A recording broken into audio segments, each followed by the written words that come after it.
Hey y'all, welcome back to the channel. Can we talk with Monique? I am Monique and thank you so much for joining me today. This is going to be a series of at least 4 to 5 parts. And guys, this is for educational and commentary purposes. We're going to be listening to some phone calls from people that are in prison, specifically a person that is in Cobb Conty, Georgia prison. We want to give thanks to the person who's retrieved these calls, and it's a channel called Phone Calls from Prison, where they get the prison phone calls from people in prison.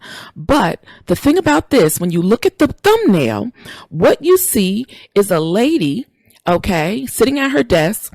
On her t-shirt, it says Shirley and it has a strawberry.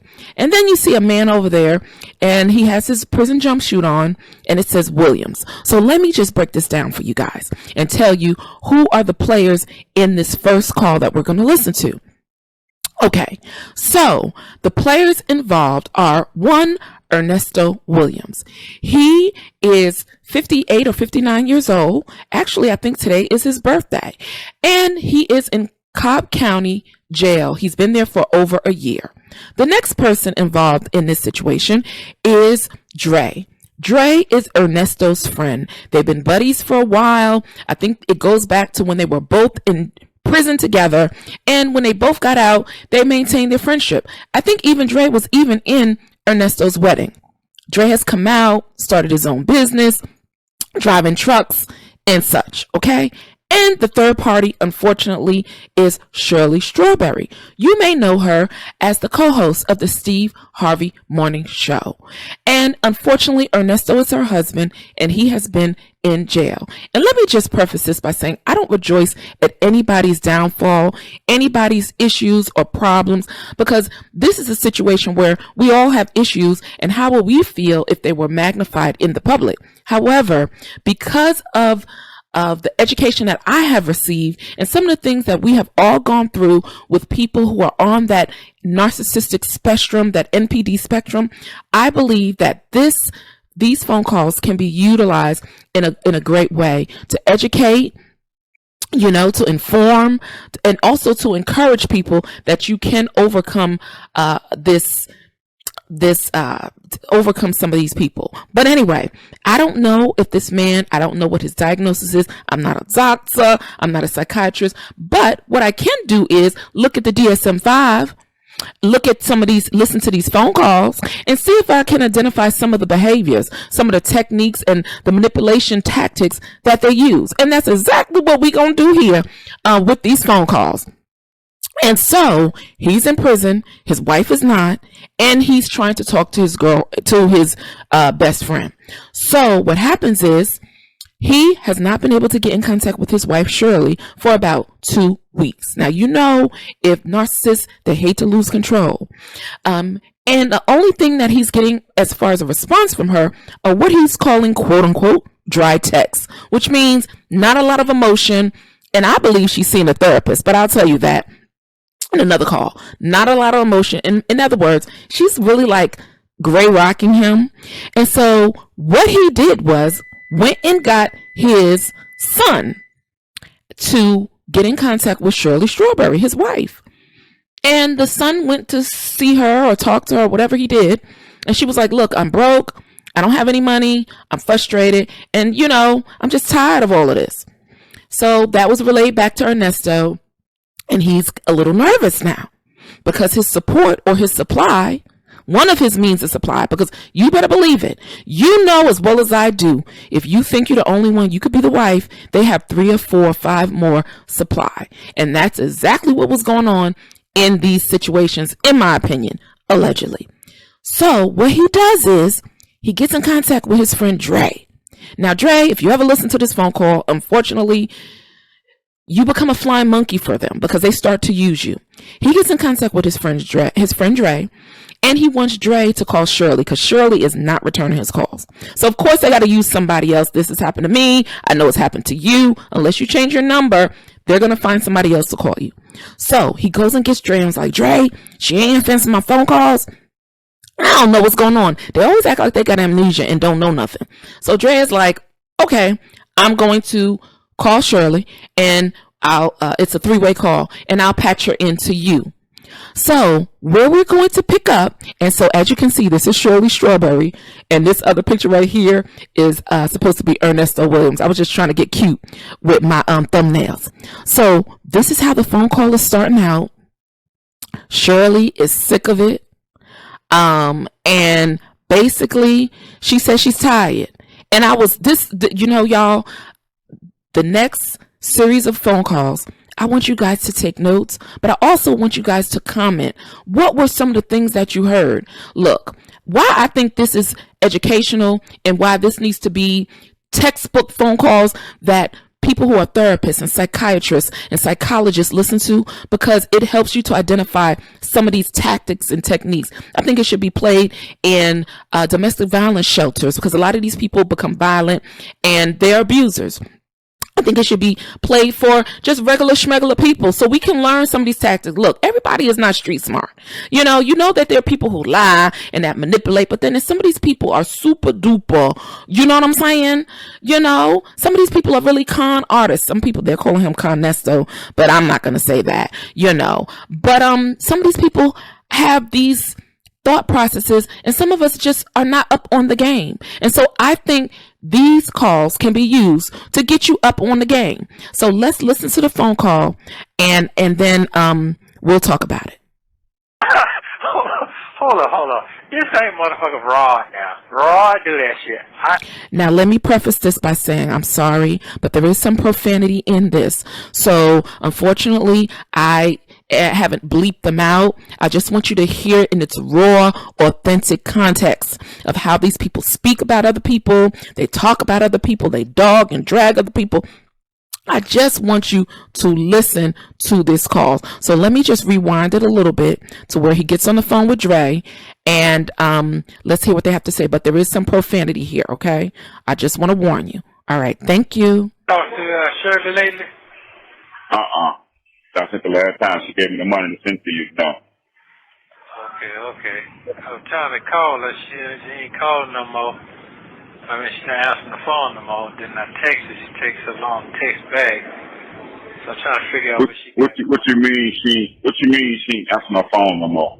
She's not answering the phone calls no more. She's not taking my calls no more. I talked to What you done did? I ain't did nothing. What I'm supposed to be done did, sir? Why I always got to be the one that did something? It don't make sense if your wife don't stop taking your phone calls. She been taking the whole year you've been gone. Something ain't right. You like to tell half of the story. Okay, let's call her. And this is why I like Dre, because he's a very truthful person when it comes to Ernesto. And narcissists, in my opinion, they don't like to be told the truth. But he was like, wait a minute. Why all of a sudden your wife, she been talking to you for the whole year you've been gone in prison, and now all of a sudden she stopped talking to you? What have you done? And he was like, well, I gotta be me. I ain't say I did nothing. He said, no, you tell half stories, half truths, and then in the end, So Dre know who he talking to. Right now, then, so it's just... And then you'd be like, oh, yeah. I forgot to tell you that. I ain't tell my partner everything. You like to tell half of the story. I don't want to get caught up in nothing. Hold on. This ain't motherfucking Rod now. Rod do that shit. I don't do that. One thing I noticed about that lady been consistent the whole time y'all been together, and all of a sudden now, okay. Are you saying that you called her one time and she didn't call you back? When you said she stopped taking your calls, what you mean? You've been trying to call for the last month? Yes, I've been calling for the last month since the last holiday. The last month of the holiday, yeah. And I called. No pickup. So I called Dion. He said, oh, man, she said she's not taking no calls. She got no money. She's not doing this and that. I said, well, okay. What's the problem? I said, what's up? How all of a sudden on a holiday, she texted me like 2-3 days before she texted me when she said she sent you the money. She gave you the money, and she said that me and your best friend, we're going to always be there for you. Your wife. Yeah. She texted me all that good shit. And then, like, a week later, I guess no response. So I said, oh, hold up. Then I called Dion. I said, I need to call her. I said, is she all right? Is everything okay? She said, oh, I called. And I called back about a week later. She said she tired, man. She just don't want to deal with that no more. What the fuck is she talking about? Yeah. So I'm saying to myself, okay, what you tired of? So then I called, still don't pick the phone up. So I got a free phone call. You pay you get for 5 minutes. Right. No pickup. So I text her, say I get 5 minute free call once a week. What's the problem? Then she texts back, I don't have any money. I don't have no money. That's it. What the fuck is that? Those are dry. So I'm trying to figure out, is that her girlfriend, her fat ass girlfriend that's staying with her, that set this goddamn email thing up, and she responding back for her, and she not knowing nothing about it, because she probably staying over there with her with no fucking job, because her husband put her. So this is Ernesto, and this is the way you must understand a lot of these people. When you are in their presence, outside of their presence, he is basically trying to figure out why Shirley is not responding back to him. And she's responding to him with one word text answers. And he's like, well, is it her fat friend who's responding for her? And she don't have a job. I mean, just fat shaming the woman. And no, Ernesto, it's your wife responding back to you, and you're not used to that because you're used to being always in her ear and always in her ear. It's your wife that's not responding back to you. It's not her friend. And wait a minute, in one of the phone calls, wasn't you praising her friend? And if it weren't for her friend, she'd be in the street. But I digress. I'm thinking is out. I'm trying to figure that. I'm trying to figure what's going on. So I texted. Hold up, I texted and he emailed and told her this. Man, get that truck back. Call them crackers and say them pick that shit up. I couldn't even tell her the good news I got last week. My co-defendant, they let the bitch go. Let her go like a month ago. So I couldn't even tell her the good news. You see what I'm saying? So I go to court on the 26th and on the 13th the next month. So when I texted last night, because I ain't heard from her in like 2 weeks. She was okay. I ain't got. She said I gotta be.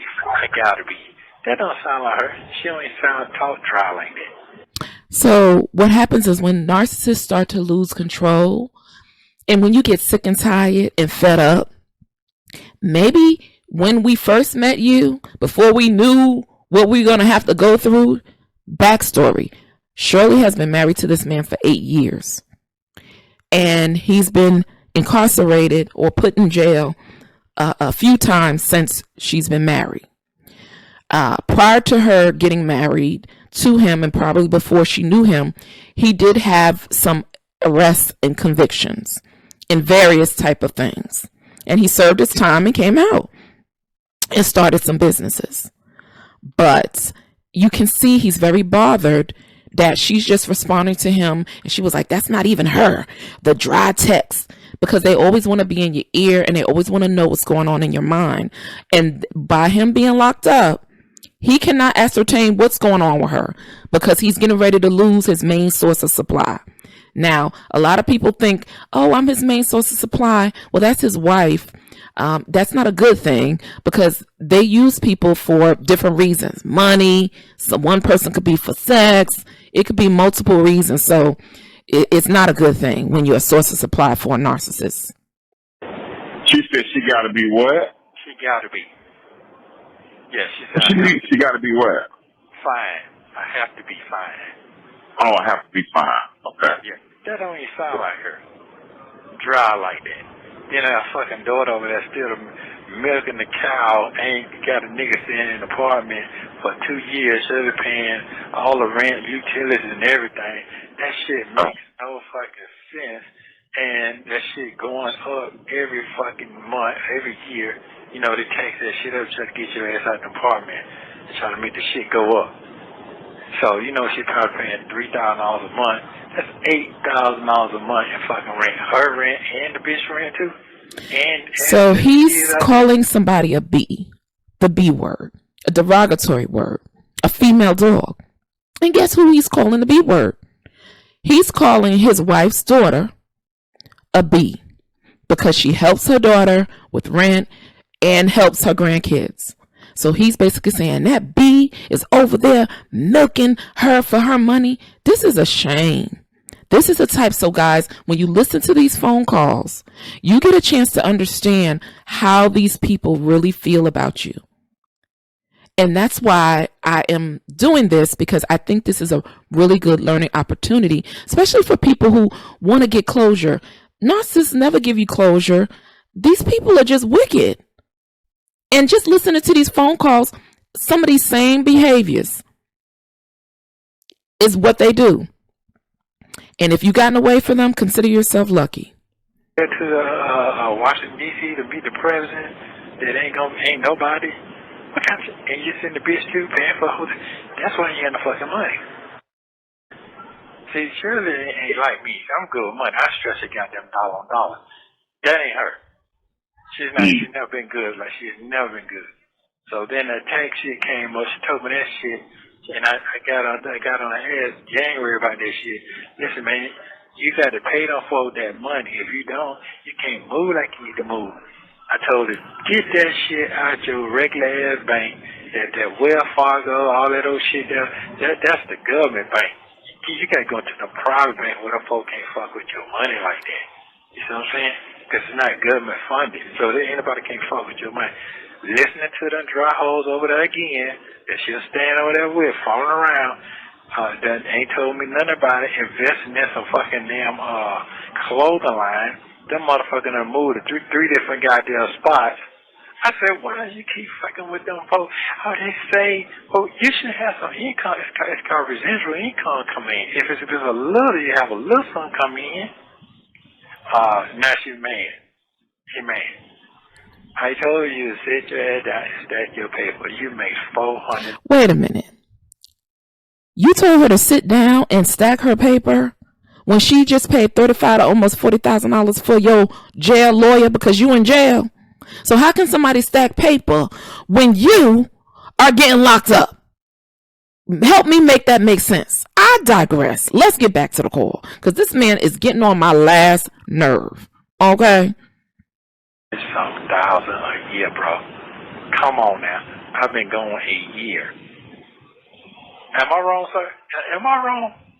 I don't have no comment. I'm just listening. I'm not speaking on nothing. Okay, well, listen. Okay. Dre is smart. He's like, am I wrong? Am I wrong? Narcissists, they will always paint you. Now, she don't want to talk to you, but now you go into her finances, but you forgetting that she's paying for your prison. She's paying some of your lawyers. She don't have no money. Her car was repossessed. Her car, everything. She was evicted. So yes, she's frustrated and she's tired. Are you kidding me? So he goes on to ask Dre, am I wrong? Am I wrong? Dre goes, look, I don't know. I don't want to have nothing to do with this. And basically what he's going to say is, what you want me to do? Call Shirley? Let me call Shirley. He like, I don't know. Sound like you're right, but when I get the other half of the story, and the rest of the story, it might not be so. Let's listen to what Dre has to say. He know that he's full of bean balls. Okay, here's the thing. Because because I'm sure you talked to her, she got another side too. So well, no. Listen at what you're saying right now. No, you're not wrong. But if you listen at her, and more stuff come out, you be like, oh, so I don't know. I don't want to. Then I'll finish that. What you need me to do? I need to call. Let's see. I need to hear her voice and hear what she got to say. Okay, hold on. And see, that's what he said. What you want me to do? And what he said is, I need for you to call her for me. I need to hear her voice. Let me tell you something. These people study you. So he knows by the tone of Shirley's voice, where she's at, her emotions. That's why they always want to get in contact with you. And that's why no contact is really important. Shirley, I don't know if she was trying to go no contact. I really don't know. But that 2 weeks gave her more clarity. But that's why no contact is important. And that's why they always hoover you, because they want to try to still see if they can get in. So let's see what Dre is going to do. And then part 2 is going to be exciting. It's going to be with Shirley and Ernesto talking. And this is where I want you guys to comment down below and tell me if you hear any of the techniques, the manipulative techniques, the word salad, you know, all of that stuff that we know if you've ever dealt with somebody, lived with somebody, or even was married to somebody on that spectrum. But let's see what Dre has to say. Hold on. Okay. Hope I don't get talking no shit. Okay, you're not doing that. You're not doing that. 'Cause see, Hold on. Trying to drive. Hold on. Okay. So, because Dre is a truck driver, he's trying to drive, and he's going to kind of pull over and patch them in. He has to dial Shirley's number and then patch them in.